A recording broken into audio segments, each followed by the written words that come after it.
작년 봄 3학기 마지막 학기죠. 그때는 사회론 그리고 변화론 이렇게 공부합니다. 우리가 공부하는 이 제자반 훈련의 6개의 주제가 사도신경 거기에 따라서 공부한다는 거 다시 한번 기억하십시다.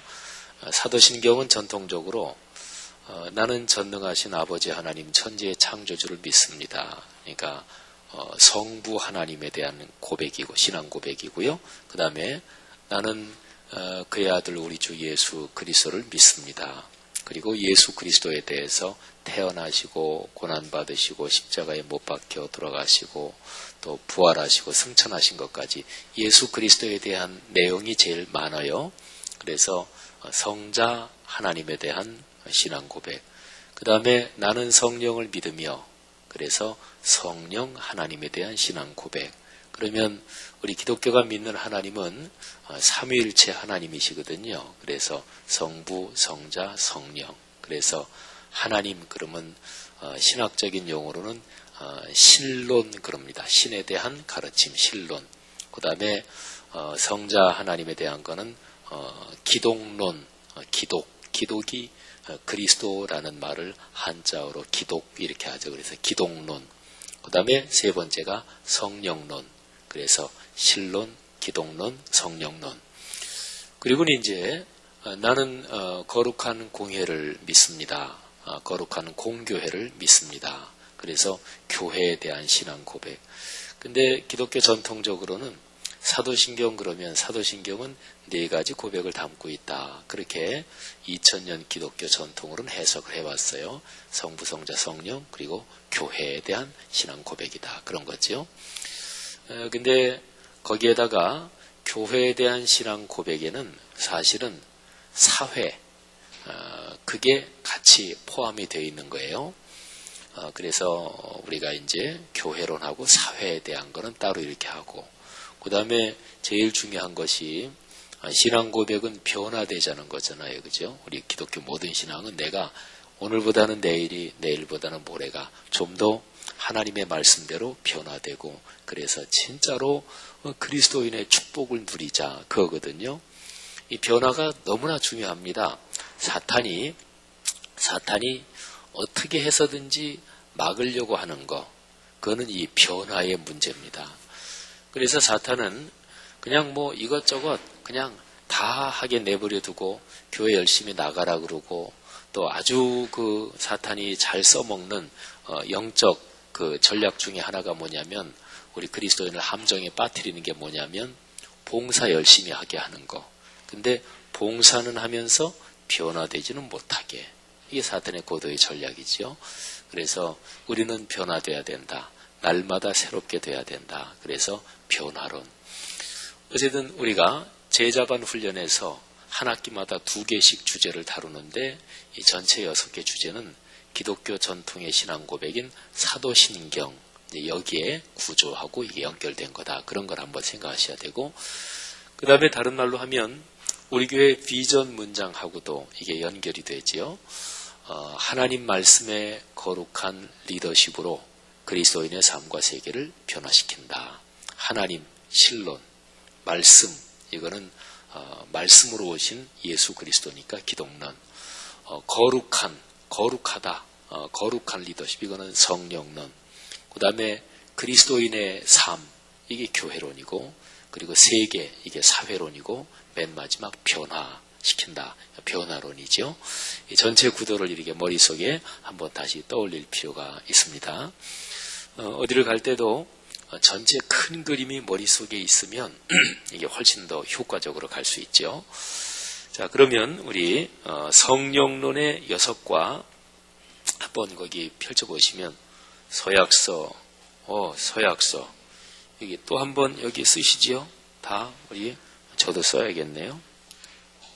지난 개강 예배 날짜로 쓰시든지 안 쓰신 분은 2012년, 오늘이 9월 12일입니다.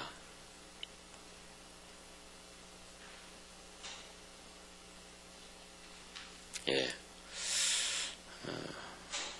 쓰시라니까 읽어보지도 않고 아주 완전히 덜커덕 믿고 쓰시네요. 나중에 돈 계약할 땐 그러지 마세요. 여기는 다 저도 믿을만 하지요. 다 우리 믿을만한 사람끼리 모였으니까. 1번부터 12번까지 꽤 센 내용도 있어요. 어쨌든 서약서 우리가 지난번에도 다 한 거니까 잘 읽어보시고, 자, 한 장 더 넘기시면 목차가 있습니다. 거룩한 리더십, 성령론, 그래서 6과가 있고요. 그리고 특강이 중간에 하나가 있습니다. 사실은 교회론이 참 중요해요. 그래서 나는 거룩한 공교회를 믿습니다. 그걸 특강으로 하나 집어넣고, 교회론은 6과가 아니라 7과입니다. 그리고 거기 조금 잘못된 게 사주제가 그리스도의 삶이 아니고 그리스도인의 삶, 인자가 빠졌죠. 이 표지에도 그랬는데 그리스도인의 삶. 자, 성령론 한번 그 제목을 이렇게 보면 13과 성령은 말씀 삶 리더십의 스승이시다.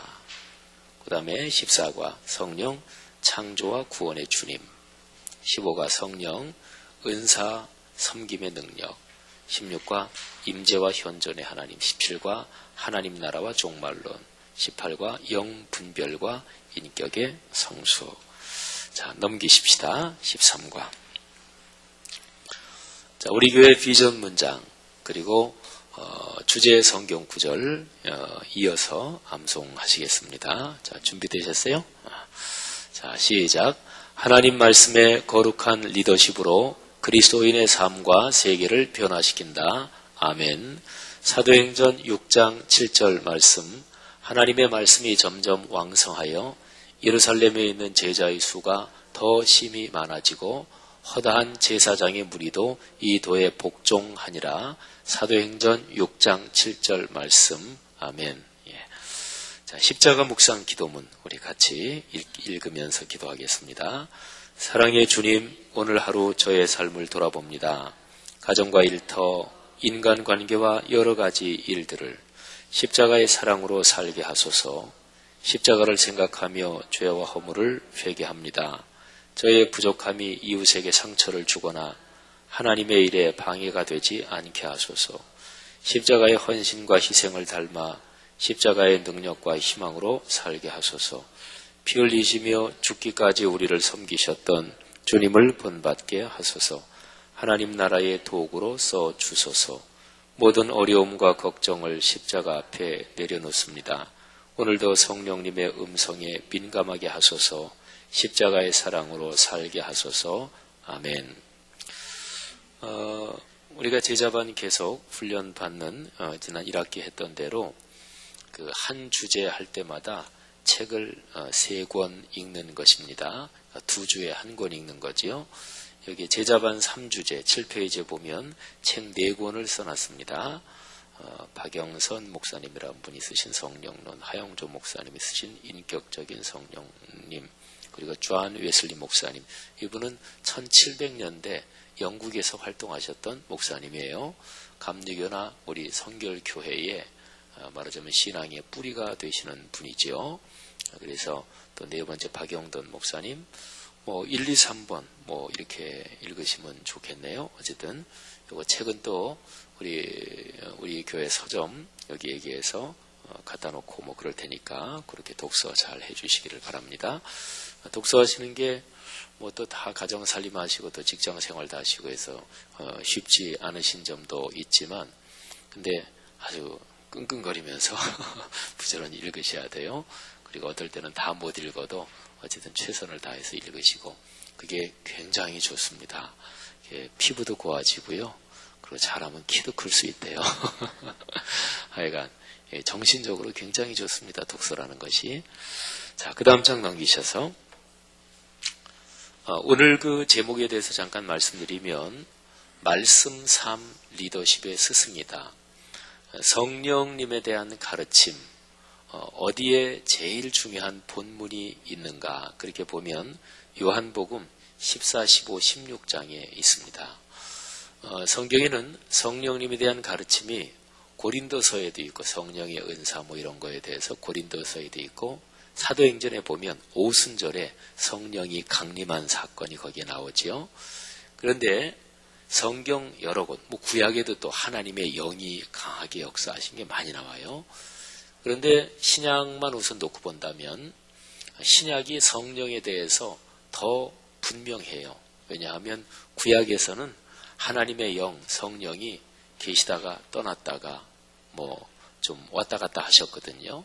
근데 신약 성경에서는 성령이 오셔서 우리와 같이 계시는 거예요. 그래서 성령이 오셔서 같이 계시는 그 성령님은 예수님이 같이 계시는 거하고 똑같아요. 그래서 성령에 대한 가르침은 신약이 훨씬 더 분명하다. 자, 그러면 신약 안에서는 성령에 대한 가르침 중에서 성령 운동 또는 성령의 역사에 대해서 어떤 교회에서 문제가 발생해요. 막 사람이 성령 받았다 그러고 교만해지고 그것 때문에 막 싸우기도 하고, 그래서 문제가 일어난 거 그거를 사도 바울이나 이런 지도자들이 듣고서 성령의 은사는 이런 거다, 이런 거는 이렇게 잘못된 거다, 이렇게 가르쳐주는 본문들이 있어요. 고린도서 본문은 대표적으로 이제 그런 본문이고, 특별히 방언의 은사에 대해서는 대표적으로 문제가 발생해서 거기에 대해서 얘기해 주는 거예요. 근데 문제가 발생했기 때문에 거기에 대해서 얘기해 주는 그 본문보다는 그냥 성령님에 대해서 문제 때문에 가르쳐 주는 게 아니라 그냥 가르쳐 주는 본문이 더 중요하겠죠. 그죠? 당연하죠. 그래서 그런 본문으로 보면 성령님에 대해서 더 잘 알 수 있고, 그 다음에 예수님이 가르쳐 주신 거하고, 그 다음에 다른 사도들이나 다른 지도자들이 얘기해 준 이런 게 있어요. 물론 성경 전체는 성령의 감동으로 쓰여진 책이에요. 하지만 그 가운데 그 당시 실제 상황으로 보면 예수님께서 해주신 말씀을 이게 기록된 게 있고, 또 사도 바울이나 다른 분들이 주신 게 기록된 게 있거든요. 근데 거기에서 보면 더 중요한 거는 예수님이 해주신 걸로 기록된, 그게 더 중요하겠죠, 당연히. 그래서 신약 성경에서, 성경 전체라고도 볼 수 있죠. 제일 중요한 성령에 대한 가르침 그러면 요한복음 14, 15, 16. 요한복음 요 부분은 예수님이 최후의 만찬 저녁 식사를 하세요. 그게 요한복음 13장에 나와요. 저녁 식사 끝나고 나서 그 다음에 예수님이 길게 이런저런 마지막 가르침을 주십니다. 그게 14, 15, 16장.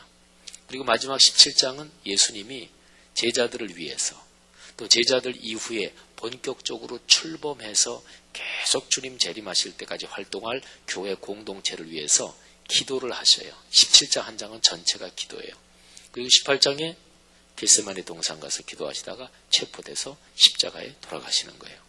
그러니까 요한복음 14, 15, 16 이 세 장은 예수님의 고별 가르침이라고 할 수 있어요. 굉장히 중요하죠. 근데 그 가르침에서 핵심적인 내용이 한 서너 가지가 되는데 그 중에 하나가 성령님에 대한 가르침이에요.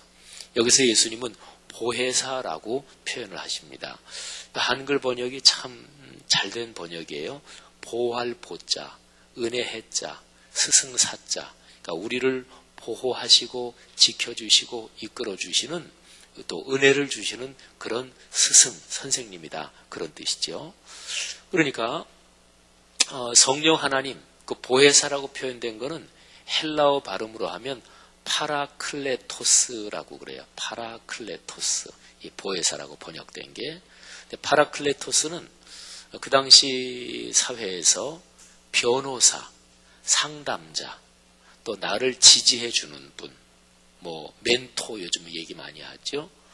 코칭 얘기도 많이 하죠. 말하자면 그런 사람을 파라클레토스라고 그래요. 근데 성령님이 그런 역할을 해주신다, 그런 거죠. 자, 그럼 한번 본문을 볼까요? 자, 14장에서 1절, 제자들은 근심하고 있었습니다. 그때 예수님이 하나님 믿느냐? 나를 믿어라. 근데 사실 하나님은 눈에 안 보이시지. 그리고 예수님은 이제 곧 떠나실 거지. 그러면 뭘 믿으라는 거예요? 그러니까 8절 보세요. 빌립이 좀 아버지를 보여주십시오. 예수님은 곧 떠날 게 분명하고 지금 전반적인 상황이 그렇거든요. 그러니까 예수님이 10절 말씀 굵은 글씨로 10절 11절 밑줄 쳐놨지요. 같이 읽겠습니다. 시작. 내가 아버지 안에 거하고 아버지는 내 안에 계신 것을 내가 믿지 아니하느냐? 내가 너희에게 이르는 말은 스스로 하는 것이 아니라 아버지께서 내 안에 계셔서 그의 일을 하시는 것이라. 내가 아버지 안에 거하고 아버지께서 내 안에 계심을 믿으라. 그렇지 못하겠거든 행하는 그 일로 말미암아 나를 믿으라. 이 예수님 말씀이 지금 물어본 빌립 또는 제자들한테 그렇군요, 이렇게 쉽게 이해됐을까요? 제 생각엔 아니었을 것 같아요. 어렵죠. 아버지께서 내 안에, 내가 아버지 안에, 이게 어렵죠.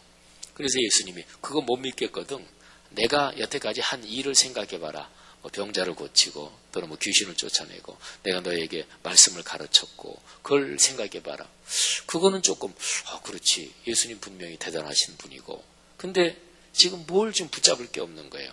근데 12절에서 예수님이 더 좀 이해가 안 가는 말씀을 하십니다. 12절 다 같이 내가 진실로 진실로 너희에게 이르노니 나를 믿는 자는 내가 하는 일을 그도 할 것이요 또한 그보다 큰 일도 하리니 이는 내가 아버지께로 감이라. 아멘. 예수님보다 더 큰 일을 할 수 있을까요? 제자들이 여러 가지로 부족한 게 많은데 근데 예수님 그 말씀하세요. 어떻게 그게 가능할까요? 그 대답이 16, 17절에 나옵니다. 내가 아버지께 구하겠다. 그가 또 다른 보혜사를 너희에게 주시는데 그 또 다른 보혜사는 너희와 영원토록 함께 하신다. 또 다른 보혜사라 그랬지요. 그러니까 보혜사가 이미 있다는 거지요. 이미 있는 보혜사는 누굴까요? 그게 예수님이에요. 그죠? 예수님이 스승이셨잖아요. 그들 이끌어 주셨잖아요. 예수님이 보혜사인데 그 스승이 떠나가니까 불안하단 말이에요. 그런데 또 다른 보혜사를 주신다. 이미 있는 보혜사 예수님하고 또 다른 보혜사 성령님의 차이점이 있습니다. 16절에 나와요. 어떤 차이인가요? 또 다른 보혜사는 영원토록 계셔요. 이미 있는 보혜사 예수님은 우리처럼 신체를 가진 그런 존재이기 때문에 영원토록 있지 못하고 이제 떠나시는 거예요. 자, 이 차이를 아시겠어요? 자, 그리고 17절 말씀 다 같이 읽겠습니다. 그는 진리의 영이라 세상은 능히 그를 받지 못하나니 이는 그를 보지도 못하고 알지도 못함이라. 그러나 너희는 그를 아나니 그는 너희와 함께 거하시며 또 너희 속에 계시겠습니다. 아멘. 이것처럼 위대한 약속이 없어요. 하나님을 아버지라고 부르고 예수님을 그리스도 구세주라고 고백하는 사람에게만 성령이 오셔서 우리 안에 계십니다. 세상은 몰라요, 이거를. 그러니까 그리스도인은 늘 주님과 동행하는 것인데 그거는 성령이 우리 안에 계시다. 이거를 뜻합니다. 자, 20절. 그래서 내가 아버지 안에, 너희가 내 안에, 내가 너희 안에. 이게 사실은 아무리 생각해도 이게 무슨 말인가? 서로 안에. 근데 그게 바로 성령이 우리 안에 계시다는 거예요. 하나님이 우리 안에 계시는 거하고 똑같죠. 그래서 성령이 계시면 21절 계명을 지킬 수 있습니다. 그 밑에 내려가서 23절 조금 밑줄 쳐놨죠. 굵게. 예수님 말씀을 지킬 수 있습니다. 그리고 26절 다 같이 읽겠습니다. 보혜사 곧 아버지께서 내 이름으로 보내실 성령 그가 너희에게 모든 것을 가르치고 내가 너희에게 말한 모든 것을 생각나게 하리라. 아멘. 그러니까 성령님이 하시는 제일 중요한 역할은 뭐냐? 계명을 지키는 거, 말씀을 지키는 거, 말씀을 생각나게 하고 가르쳐 주시는 거. 그러니까 예수님이 세상에 살면서 말씀을 많이 가르치셨잖아요. 근데 가르치셨으면 뭐해요? 그게 현장에서 작동돼야 되잖아요. 제자들은 또 다른 사람들은 들었으면 뭐해요? 거기에다가 실제로 실천이 더해져야 되잖아요. 근데 바로 그 일을 누가 하느냐? 성령이 오셔서 하신단 말이에요. 자, 이게 감이 잡히지 않아요? 하나님의 구원의 역사가 감이 잡히지 않아요? 하나님의 말씀을 어겼기 때문에 타락한 거예요. 아담과 하와가. 따먹지 말라 근데 따먹어서. 그러니까 말씀의 불순종, 이게 모든 죄의 근본이에요. 그래서 하나님이 계속해서 선지자를 통해서 말씀을 주시고 또 모세에게 기록된 말씀도 주시고 그런데 이게 안 돼요. 그래서 아예 말씀이신 예수님이 직접 오신 거예요. 그래서 확실하게 보여주신 거예요. 그런데 이제 보여주셨는데 확실하게 됐는데 그 말씀을 진짜로 우리 사람의 삶에서 실천이 돼야 되잖아요. 그걸 성령님이 하시는 거예요. 자, 그러면 창세부터 구원의 역사가 쭉 꿰뚫어지잖아요. 그러니까 성령님은 바로 그런 분이십니다. 자, 그래서 15장으로 넘어가 볼까요? 15장 26절. 거기 밑줄 쳐놨죠? 다 같이 읽겠습니다. 내가 아버지께로부터 너희에게 보낼 보혜사 곧 아버지께로부터 나오시는 진리의 성령이 오실 때에 그가 나를 증언하실 것이요. 아멘. 성경의 주인공이 누군가요? 예수 그리스도. 성경을 읽으면 예수 그리스도를 알 수가 있어요. 성경은 예수가 하나님의 아들 그리스도시다, 구세주다, 이거를 증명하고 증거하고 전하는 책이 성경. 그런데 성경 말고 성자 돌림으로 그 일을 하시는 분이 또 계세요. 성자 돌림. 뭐 누구신가요? 성령. 아시는 분은 문자 메시지 거기에 50원 이용료가 붙습니다. 긴 문자는 100원 붙고요. 성경이 예수님을 증거하는 거예요.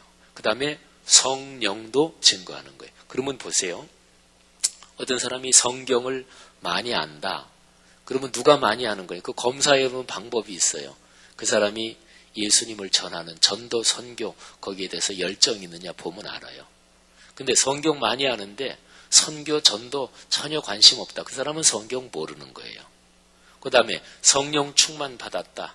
성령이 은사를 받았다. 그러면 그것도 검사해보는 방법이 있어요. 그 사람은 선교에 관심이 있어. 그 사람은 전도에 관심이 있어. 근데 보니까 관심 없어요. 그 사람은 성령 받은 게 아닐 수도 있고 받기는 받았는데 그 성령이 자기의 삶과 인격 속에 정착이 아직 안 된 거예요. 아주 어린 신앙이지요. 그러니까 성령 잘못 받으면 잘못 받는다는 게 표현이 그런데 성령 받고서 인격이 성숙하지 않으면 그 사람 때문에 싸움이 일어날 수가 있어요. 그래서 아주 중요한 게 뭐냐? 성경, 성령은 예수 그리스도를 증거하는 거다. 복음을 땅끝까지 전한다 그거잖아요. 예수님이 마태복음 맨 마지막에서 내가 너희에게 분부한 모든 것을 가르쳐 지키게 하라. 모든 민족에게 가서 그 당부를 하시고 예수님이 올라가셨어요. 근데 당부만 하셨지. 그게 어떻게 실현 가능할까요? 그 변변치 않은 제자들에게서 그게 과연 이루어질까요? 예수님이 헛짚으신 게 아닐까요? 근데 예수님은 믿는 구석이 있으셨어요. 성령께서 오시거든요.